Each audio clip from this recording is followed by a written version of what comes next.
Welcome to Hub History, the show where we share our favorite stories from Boston history. This is episode 76, Paul Revere's Not-So-Famous Rides. Hi, I'm Jake. And I'm Nikki. This week marks the anniversary of the battles at Lexington and Concord, and of Paul Revere's famous ride. Last year, we marked this anniversary with an episode about the disastrous 1779 military expedition to Maine that earned Paul Revere a court-martial. This year, we want to show him in a more positive light. When Paul Revere set out to warn the Provincial Congress that the British regulars were coming in April of 1775, it wasn't his first gig as an express rider for the Patriots. It's just that Longfellow didn't write a famous poem about the others. But before we talk about Paul Revere's other rides, it's time to take a look at this week's featured historic site and upcoming event. In 1774, a group of patriots from Suffolk County met at an inn in Milton owned by Daniel Vose.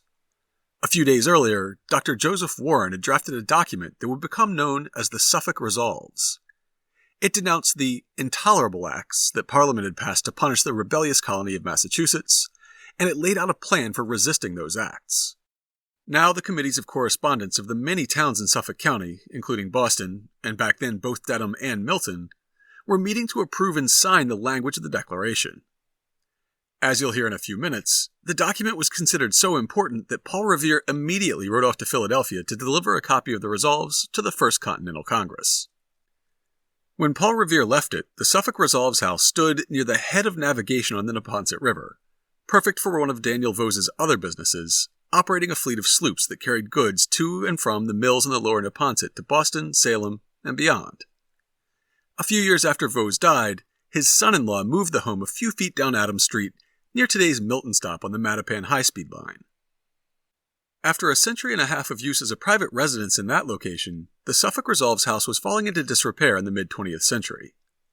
By 1950, it was scheduled for demolition to make way for commercial development along Adams Street. That year, a wealthy Milton physician and his family stepped in and bought the house. They had it moved about 3.5 miles inland in Milton, and then paid to have it completely renovated before donating it to the Milton Historical Society.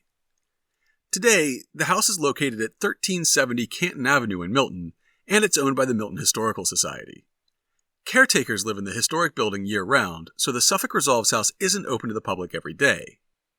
It's open for Historical Society events, and it only costs $20 to join if you're interested, and it's open when an open house is held.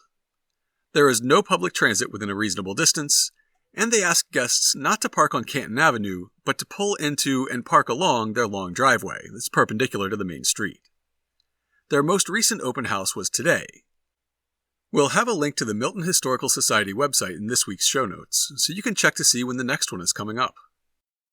And for our upcoming event this week, we're going to reacquaint you with the first guest we ever had on our podcast. In September of 1768, British troops began landing in Boston, beginning an occupation that was meant to quell the political violence that had begun in reaction to the 1765 Stamp Act, then been renewed with the passage of the Townshend Acts in 1767. Paul Revere created a famous engraving of Long Wharf, with the town of Boston behind, and in the foreground, columns of redcoats disembarking from a fleet of ships in the harbor. On April 26th, Brooke Barbier will be speaking at Old South Meeting House about the occupation of Boston that lasted from 1768 until Evacuation Day in 1776. Brooke is the author of the book Boston in the American Revolution, A Town versus an Empire, published last year, founder of Ye Old Tavern Tours, and she was the guest on Hub History episode 22. From the event listing, in 1768, the British Parliament enacted a military solution to what was not yet a military problem by dispatching thousands of British troops to Boston.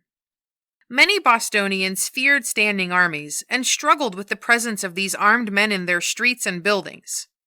Brooke Barbier will discuss the bewildering and curious ways the two groups interacted with one another. It will surprise you. The program is part of Old South Meeting House's Occupation series, marking the 250th anniversary of the occupation of Boston. It begins at 6 p.m. on Thursday, April 26th. Admission is free, but advanced registration is required.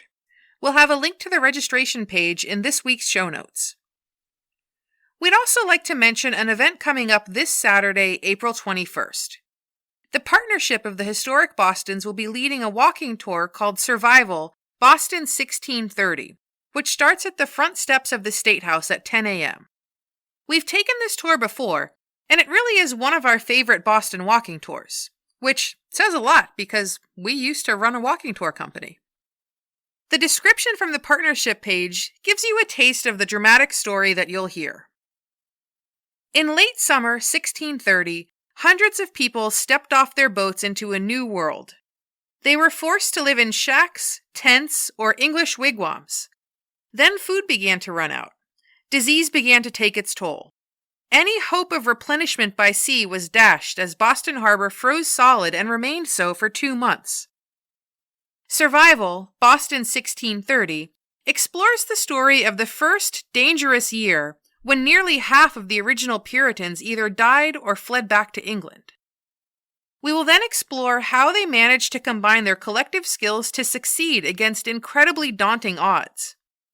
Our walking tour immerses you in their world and shows you how they survived in the place that became the city of Boston by visiting the sites where they lived, cooked their meals, drew their water, and began to establish what would become a thriving community. The tour is free, though donations are always welcome. Please pre-register using the link in this week's show notes. And with that, it's time to move on to this week's main topic. Henry Wadsworth Longfellow took a lot of artistic license with his poem about Paul Revere's most famous ride, but it overlaps with reality to at least this degree. Sometime after midnight on the evening of April 18, 1775, Paul Revere arrived in Lexington. By his own account, he had evaded a British patrol in Charlestown, then warned the captain of the Medford militia and a number of houses along the way. When he arrived outside Jonas Clark's house where John Hancock was staying, some sources say he was briefly stopped to avoid disturbing Hancock's beauty rest. Militia Sergeant William Monroe said, "I immediately assembled a guard of 8 men with their arms to guard the house. About midnight, Colonel Paul Revere rode up and requested admittance. I told him the family had just retired and had requested that they might not be disturbed by any noise about the house. 'Noise,' says he, 'you'll have noise enough before long. The regulars are coming out.' We then permitted him to pass. Mr. Clark immediately opened a window and inquired who was there. Revere, without replying to the question, said he wished to see Mr. Hancock. Mr. Clark, with his usual deliberation, was going on to observe that it was a critical time, and he did not like to admit people into his house at that time of night without first knowing their business, when Hancock, who had retired to rest but not to sleep, knew Revere's voice and cried, 'Come in, Revere. We're not afraid of you.' Having warned Lexington that the regulars were out, Revere rode toward Concord with William Dawes and Samuel Prescott, and promptly got captured by the British. It's pretty to imagine Revere being thrown into the Revolutionary struggle that night. A silversmith and engraver suddenly finds himself hanging lanterns and riding at midnight. Ray Raphael quotes a 2009 college textbook to illustrate how thoroughly Longfellow's legend has been accepted as fact. Alerted by signal lanterns, express riders Paul Revere and William Dawes eluded British patrols and spurred their horses toward Lexington along separate routes to warn Hancock and Adams. In reality, Paul Revere didn't need to be alerted by signal lanterns. He had in fact helped to arrange the famous 1 if by land, 2 if by sea signal, just in case he was caught while sneaking out of Boston. By this time, Revere had been deeply immersed in the Patriot cause for at least a decade, and he had plenty of experience as an express rider for the Committee of Correspondence, making rides as recently as April 7th, less than 2 weeks before the British march on Lexington and Concord, and as long ago as December of 1773. After a standoff lasting several weeks, thousands of Bostonians met at Old South Meeting House on December 16, 1773, to decide what to do with 3 cargoes of tea. Offloading them and paying the taxes would acknowledge Parliament's power over the province, but the governor would not permit them to be sent back. Finally, when the meeting seemed to be at an impasse, the Sons of Liberty led the citizens of Boston out of Old South to the harbor, where they dumped the tea into the sea. Revere had been standing watch over the ships in the days before to make sure nobody tried to offload the tea, and on the night of the 16th, he was among those who disguised himself as a Mohawk and boarded the ships. Paul Revere's most important role in the Tea Party, however, did not come on the evening of December 16th, but on the morning of the 17th. There were also shipments of tea on their way to Philadelphia, New York, and Charleston. Patriots in Boston wanted those cities to know what could be achieved through bold action. Revere was dispatched to New York and Philadelphia to spread the news. He rode first to New York, making the trip in 5 days and priming the city's patriotic spirit. When he arrived on December 21st, the tea ship Nancy was in the outer harbor. The Sons of Liberty had convinced the captain to return to England, but the governor had ordered a warship to prevent it from leaving. A standoff followed, but after Revere's news rallied the Patriots' spirits, the Nancy was allowed to leave. On Christmas Eve, Paul Revere arrived in Philadelphia, where Boston's news was greeted with rejoicing and the ringing of bells. The very next day, on Christmas, the tea ship Polly was sighted on its way to the city. When it landed, a mob of 8,000 met it, vowing to carry out a Philadelphia tea party if anyone attempted to unload the cargo. 2 days later, the ship was headed back to England, and Revere was on his way home for a well-deserved rest. After the Tea Party, Parliament was not exactly happy with the town of Boston. To punish us, they passed a law in response to dangerous commotions and insurrections that have been fomented and raised in the town of Boston. They decreed that starting on June 1st, it shall not be lawful for any person or persons whatsoever to lade put, or cause or procure to be laden or put, off or from any quay, wharf, or other place within the said town of Boston, or in or upon any part of the shore of the bay commonly called the harbor of Boston, between a certain headland or point called Nahant Point on the eastern side of the entrance into the said bay, and a certain other headland or point called Alderton Point. Since the town's economy revolved around trade and shipping, this was not a hollow threat. Acting again on behalf of the Committee of Correspondence, Paul Revere rode out of Boston on May 13th. Ray Raphael described his mission in the Journal of the American Revolution.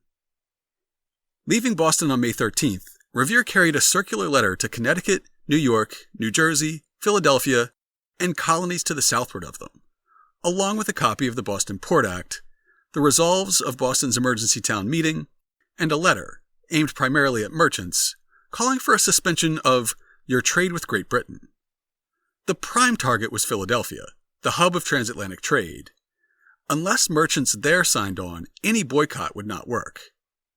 That city rejected the call for another round of trade warfare, but in a compromise move on May 21st, its Committee of Correspondence called for a General Congress of deputies from the different colonies, clearly to state what we conceive our rights, and to make claim or petition of them to His Majesty in firm but decent and dutiful terms. New York, another critical port, arrived at the same decision 2 days later, and other locales, upon hearing the news Revere was spreading, responded in similar terms. So was born the First Continental Congress. Throughout 1774, tensions rose steadily. The diary kept by Boston merchant John Rowe illustrates a moment when the conflict between the provincial government in Massachusetts and the local patriots entered a new and more dangerous phase.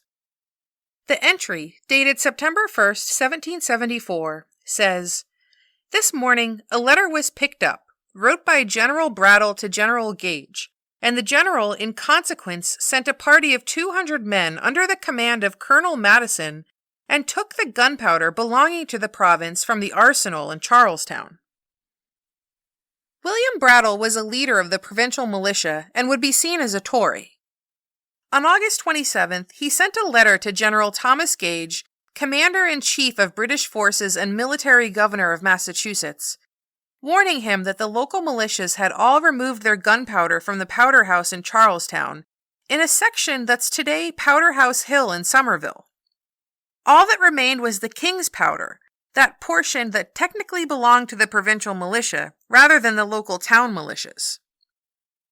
A few days later, General Gage sent a sheriff to meet with Brattle, who gave the sheriff the key to the powder house. The next day, September 1st, 260 elite soldiers from the 4th Regiment of Foot the king's own regiment rose at 4:30 in the morning and boarded a flotilla of longboats. They rode up the Mystic River, then marched about a mile to pick up the key from the Middlesex County Sheriff.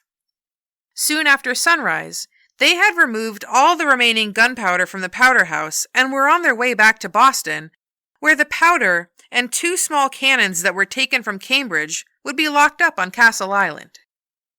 In the wake of the march, rumors swirled around Massachusetts and New England. Everyone had seen the regulars marching, and now some believed that they had fired on the people of Charlestown, killing 6. Others believed that they had burned Cambridge, or that the King's Navy was shelling Boston. Almost immediately, militia companies across the province and as far away as Connecticut mobilized, and tens of thousands of men were on the march by the next morning. David Hackett Fisher quotes a young traveler named McNeil who was on his way from Shrewsbury to Boston on the morning of September 2nd, who said, "He never saw such a scene before. All along the road were armed men rushing forward, some on foot, some on horseback. At every house, women and children were making cartridges, running bullets, making wallets of food, baking biscuits, crying and bemoaning, and at the same time animating their husbands and sons to fight for their liberties, though not knowing whether they should ever see them again. They left scarcely half a dozen men in a town, unless old and decrepit, and in one town the landlord told him that himself was the only man left." These terrible rumors of war reached the Continental Congress in Philadelphia on September 6th, as recorded by Massachusetts delegate Robert Treat Payne. About 2 o'clock, a letter came from Israel Putnam into the town, forwarded by expresses in about 70 hours from Boston, by which we were informed that the soldiers had fired on the people in the town of Boston. This news occasioned the Congress to adjourn at 8 o'clock p.m. The city of Philadelphia in great concern. Bells muffled rang all evening. John Adams tells us how the news brought Congress together in support of Boston. "When the horrid news was brought here of the bombardment of Boston, which made us completely miserable for 2 days, we saw proofs both of the sympathy and the resolution of the continent. War, war, war was the cry, and it was pronounced in a tone which would have done honor to the oratory of a Briton or a Roman. If it had proved true, you would have heard the thunder of an American Congress." Of course, the rumors did not prove to be true. Within a day or two, the thousands of militiamen who had converged on Cambridge dispersed back to their homes, though not before forcing a number of loyalists to take oaths of allegiance to the Patriot cause, and forcing poor William Brattle to flee to Castle Island. In the aftermath of the alarm, Patriot leaders realized that they needed to get more organized. They needed better coordination between the militias within Massachusetts, as well as cooperation with the other colonies. The next time Gage marched his troops into the countryside, the militia intended to be assembled before they could seize any gunpowder or supplies, rather than after. While riders would go on to the other New England colonies to begin organizing common defenses, Paul Revere was not one of them. Instead, he wrote letters to be carried to the other colonies, including this one to his friend John Lamb in New York. "Dear Sir, I embrace this opportunity to inform you that we are in spirits, though in a garrison. The spirit of liberty never was higher than at present. The troops have the horrors amazingly. By reason of some late movements of our friends in the country, our newfangled counselors are resigning their places every day. Our justices of the courts, who now hold their commissions during the pleasure of His Majesty, or the governor, cannot get a jury to act with them. In short, the Tories are giving way everywhere in our province." That all sounds great, but if the next confrontation with General Gage was going to turn out better, communication was key. The Committee of Correspondence set up a system of signals that used everything from church bells to drums, and a network of express riders would form the backbone of this system. Paul Revere would act as one of these riders, a job he was ridiculously overqualified for. Imagine Steve Jobs moonlighting as an Uber driver, or something like that. But because he was a respected artisan with a wide social circle across all classes, and because he was universally known as an organizer for the Patriot cause, he was uniquely suited for the job. He'd be sent on his first ride just days later, and several more would follow. Having indirectly contributed to the creation of the First Continental Congress, Paul Revere would return to it just a few months later. That chapter of his story begins at our featured historic site, Daniel Vos's Inn in Milton, in September of 1774. The resolves that Joseph Warren had drafted were issued in response to a convention of the Committees of Correspondence from Suffolk, Middlesex, Essex, and Worcester counties, held on August 26th and 27th. Held at Faneuil Hall, the committees met to strategize a response to the recent Massachusetts Government Act, which had disenfranchised citizens of Massachusetts by revoking key provisions of the Provincial Charter of 1691. As an act of resistance, the convention urged all Massachusetts counties to close their courts rather than submit to the oppressive measure. One by one, every county closed its court, with one exception. The court for Suffolk County was housed in Boston, and Boston was under British military occupation. The court remained open, but Patriot leaders would make it clear where their sentiments lay. As each county closed its court, it issued a set of resolves to explain its actions. Suffolk's court remained open, yet its resolves were the most memorable. The Suffolk document denounced the intolerable acts, or coercive acts, that had recently been passed by the British Parliament, and specifically resolved to boycott British imports, curtail exports, and refuse to use British products, pay no obedience to the Massachusetts Government Act or the Boston Port Bill, demand resignations from those appointed to positions under the Massachusetts Government Act, refuse payment of taxes until the Massachusetts Government Act was repealed, support a colonial government in Massachusetts free of royal authority until the intolerable acts were repealed, and urge the colonies to raise militia of their own people. Besides the specific acts of resistance that it laid out, the resolves were notable for Warren's caustic language. His preamble begins, "Whereas the power but not the justice, the vengeance but not the wisdom of Great Britain, which of old persecuted, scourged, and exiled our fugitive parents from their native shores, now pursues us, their guiltless children, with unrelenting severity. And whereas this then savage and uncultivated desert was purchased by the toil and treasure, or acquired by the valor and blood of those our venerable progenitors, who bequeathed us the dear-bought inheritance, who consigned it to our care and protection, the most sacred obligations are upon us to transmit the glorious purchase, unfettered by power, unclogged with shackles, to our innocent and beloved offspring. On the fortitude, on the wisdom, and on the exertions of this important day is suspended the fate of this new world, and of unborn millions." And quite honestly, it only gets more inflammatory from there. When the document was signed on September 9th, Paul Revere was selected to carry word to the First Continental Congress, which had been meeting in Philadelphia since September 5th. By September 11th, his affairs were in order, and he set out from his home in Boston on horseback. He covered the 350 miles of unimproved dirt roads in 5 days, which was nearly unprecedented pace.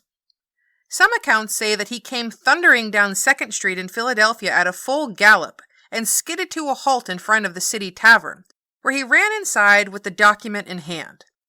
But we can't find any evidence to actually support that story. No matter how Revere arrived on the scene, the Suffolk resolves were read in front of the Congress later that day. When he read Warren's declaration, the moderate Speaker of the Pennsylvania House, Joseph Galloway, said something along the lines of, "For Congress to countenance such a statement is tantamount to complete declaration of war." Nonetheless, Congress endorsed the document in its totality the next day as a show of colonial solidarity. In response, John Adams commented in his diary, "This was one of the happiest days of my life. In Congress, we had generous, noble sentiments and manly eloquence. This day convinced me that America will support Massachusetts or perish with her." The hard work for Revere was not over. After not even 48 hours in Philadelphia, he began riding back home on September 18th, carrying letters from Sam Adams, John Adams, and the rest of the Massachusetts congressional delegation. Arriving home on September 23rd, he had not even a week to catch his breath before being sent back to Philadelphia on September 29th. This time, he first carried dispatches to Patriots in New York, then onward to Philly, before again returning to Boston by October 19th. After so much time in the saddle just a few days before, Revere might have been feeling a bit sore and put out. Instead of a rousing gallop on horseback, he would make this grueling trip in a sulky, a type of light two-wheeled carriage that would be familiar to anyone who has ever watched harness racing. As David Hackett Fisher recounts, for the next few months, Paul Revere stayed closer to home. There were other short trips in New England. These journeys were reported in the gazettes and noticed with alarm by imperial leaders. In January 1775, when Paul Revere rode from Boston to a gathering of Whigs in Exeter, New Hampshire, Royal Governor John Wentworth wrote, "Paul Revere went express thither yesterday noon. It portends a storm rather than peace." 1774 had already been a busy year for Paul Revere.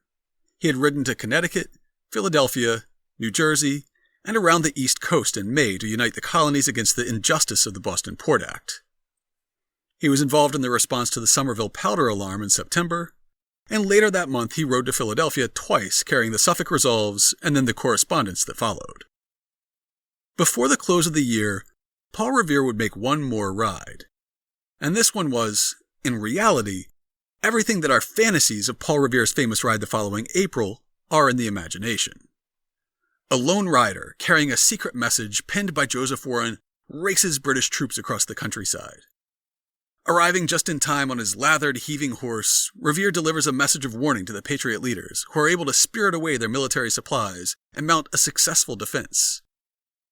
Except this time, he carried the message to Portsmouth, New Hampshire, some 60 miles north of Boston.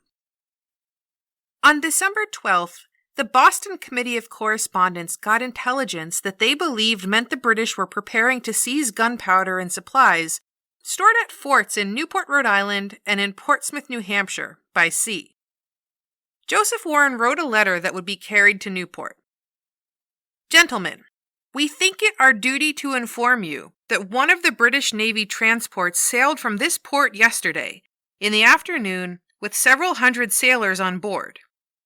There are various conjectures concerning her destination, but it is generally believed she is designed for Newport, and that the troops are to take possession of the fortress there. The vigilance of our enemies is well known. They doubt not the bravery of our countrymen, but if they can get our fortresses, our arms, and ammunition to their custody, they will despise all our attempts to shake off their fetters. We are convinced that you will do what prudence directs upon this important occasion, and are, with great esteem, your friends and humble servants." The next morning, he sent Paul Revere off for Portsmouth, carrying the same message inside his head. This was actually a controversial move, as only Revere, Warren, and one or two other members of the committee had authorized the ride. Under their bylaws, the Committee of Correspondence required the agreement of at least 7 members before taking any action. Nonetheless, Revere was headed for New Hampshire. His son Joshua had just been born 6 days earlier, yet Revere seems not to have hesitated before riding off at top speed toward the north, where the wind whipped and a winter storm brewed.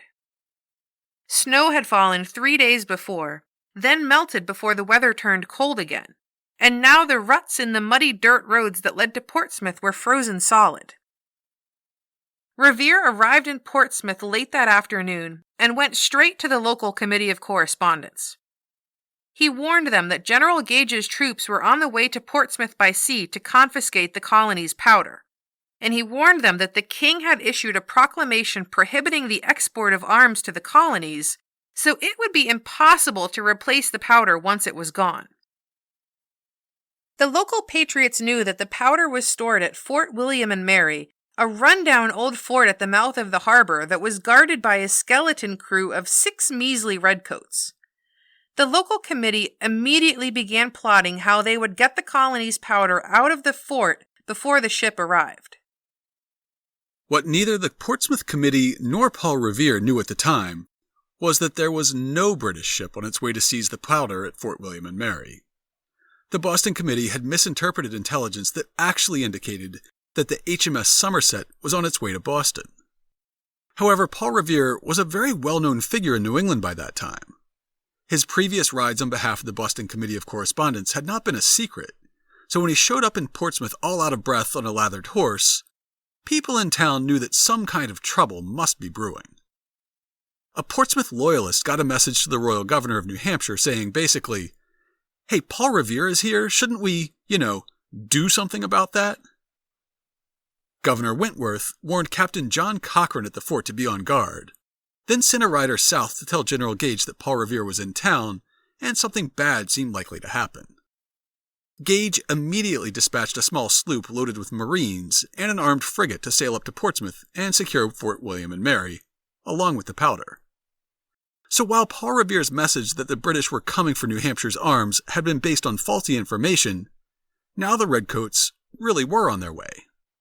The next morning, the sound of fife and drums echoed through the streets of Portsmouth, calling the local militia to arms.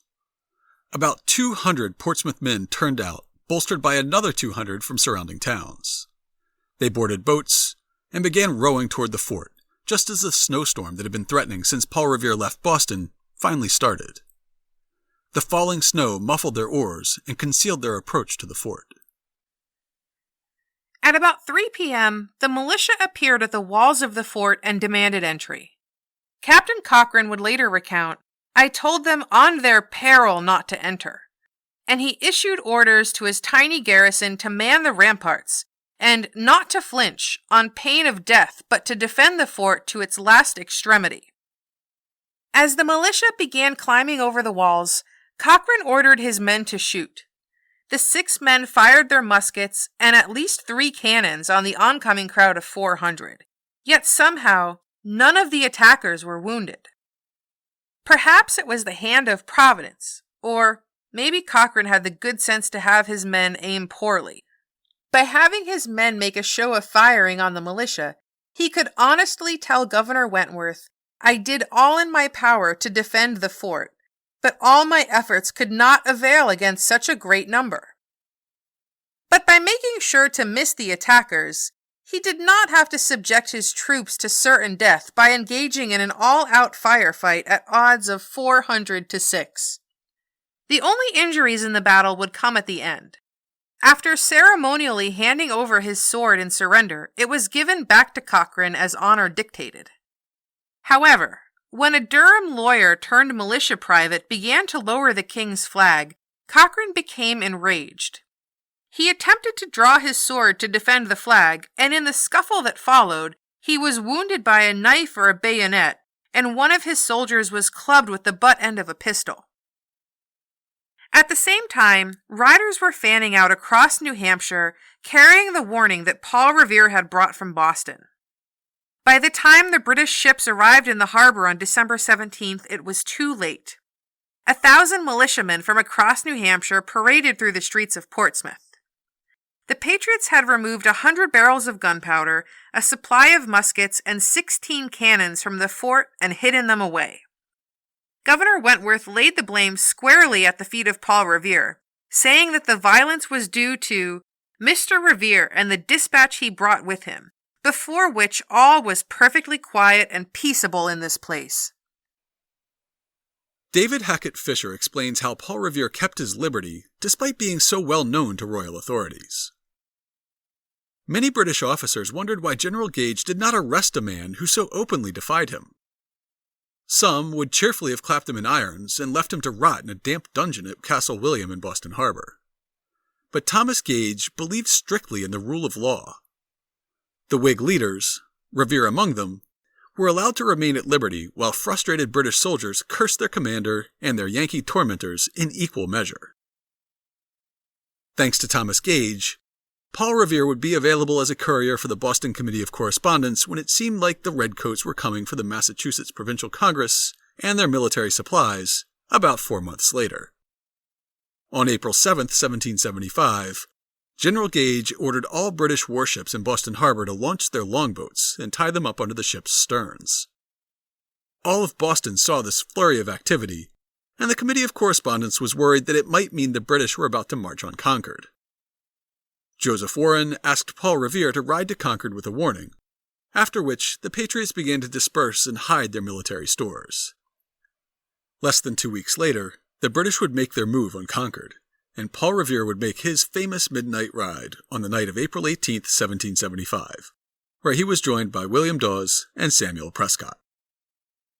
Ray Raphael points out how Paul Revere's most famous ride actually shows the success of local militias in getting organized after their ineffective response to the previous year's powder alarm. Ever since the overthrow of British authority in the late summer of 1774, they had prepared for military confrontation. Anticipating just such an event as the British assault on Lexington and Concord, they had rehearsed their response. Each man within each town knew whom to contact and where to go once the time came. And now, the time had come. The true story of the Lexington Alarm is deeper and richer than Henry Wadsworth Longfellow, with his emphasis on individual heroics, led us to imagine. Even the Lexington Alarm wouldn't be the last time Paul Revere acted as a courier. Since the siege of Boston began immediately after the battles at Lexington and Concord, Revere was unable to return home to Boston after his famous ride. He took a room in Watertown, sometimes carrying messages for the Provincial Congress. Soon, however, he found ways to contribute to the Patriot cause that were more commensurate with his intelligence and technical skills. He put his printing press to work creating paper currency for the Provincial Congress, and soon he harnessed his experience in manufacturing to establish the first gunpowder mill in Massachusetts, which we believe was only the second working powder mill in the colonies. When the British evacuated Boston in the spring of 1776, Paul Revere returned home and hung up his spurs, no longer acting as a courier. Instead, he was appointed as a lieutenant colonel in the Massachusetts militia, commanding the artillery at Castle Island in Boston Harbor. A few years later, he would take part in the Penobscot expedition, which ended in the worst U.S. naval defeat prior to Pearl Harbor, with the entire fleet lost. That fiasco would earn him a court-martial, and you can learn all about it in Hub History episode 25. After the war, Paul Revere was enormously successful in the business of manufacturing. He branched out from artisanal silversmithing to create a large-scale iron foundry, before starting to cast bronze church bells and cannons. Finally, he pioneered the mass production of copper fittings and rolled copper sheeting. Revere copper originally coated the dome of the Massachusetts State House and was once used to protect the hull of the USS Constitution. His factories eventually outgrew Boston's North End, and he moved much of his production to the town of Stoughton, in a section that is in Canton today. Though Revere was justifiably proud of his work with the Sons of Liberty and the Committee of Correspondence during the years leading up to the War for Independence, his manufacturing efforts were what he thought of as his life's work.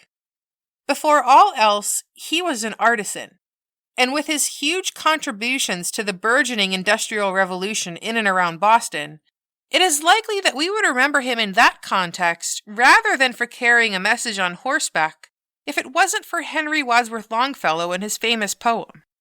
To learn more about Paul Revere's less famous rides, check out this week's show notes at hubhistory.com/076. We'll have a link to Ray Raphael's brief article in the Journal of the American Revolution about Paul Revere's other rides that got us thinking about this topic. We'll have links to the full text of the Boston Port Act and the Suffolk Resolves. We'll have John Rowe's diary entry about the powder alarm and the letter John Adams wrote from Philadelphia in response to the ensuing rumors. We'll link to a couple of accounts of the Portsmouth alarm and to Paul Revere's own account of the Lexington alarm. And of course, we'll have links to information about this week's featured historic site and upcoming events. We've gotten a good bit of listener feedback about episode 74, which was about the origins of chattel slavery in Massachusetts. A listener who goes by the initial M on Facebook said, "It's an awesome pod this month. It's a perspective I haven't heard, especially the before and after of Native Americans. It made me think. I'm really enjoying Hub History." Our featured historic site discovered the podcast and shared it.